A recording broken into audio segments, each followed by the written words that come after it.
Apare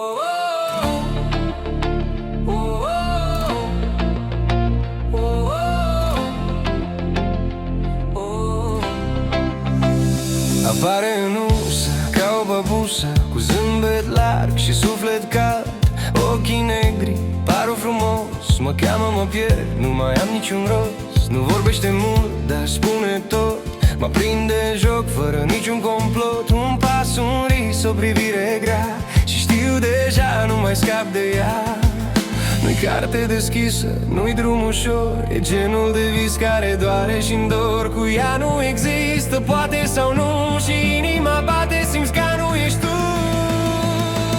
Bruneta e frumoasă, e misterioasă, te prinde dintr-o privire puțin serioasă. Are foc în sânge și voce duioasă, te leagă de ea, e periculoasă. Bruneta nu promite, bruneta te cheamă, e noaptea, e focul, e dulcele dramă. Și cine iubește o brunetă așa, nu poate uita, rămâne cu ea.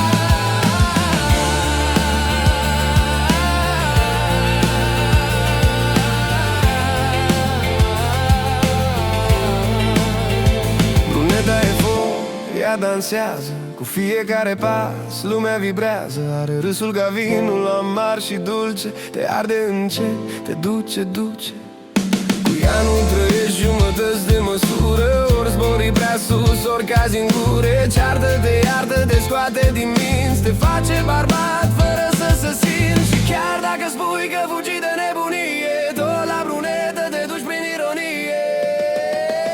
Bruneta e frumoasă, e misterioasă, te prinde dintr-o privire puțin serioasă. Are foc în sânge și voce duioasă, te leagă de ea, e periculoasă. Bruneta nu promite, bruneta te cheamă, e noaptea, e focul, e dulcele dramă. Și cine iubește o brunetă așa, nu poate uita, rămâne cu ea.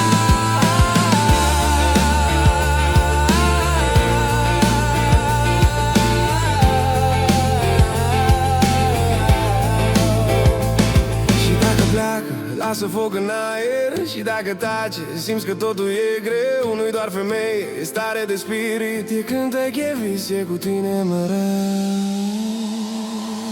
Bruneta e frumoasă, e misterioasă, te prinde dintr-o privire periculoasă. Cu foc în privire și vânt în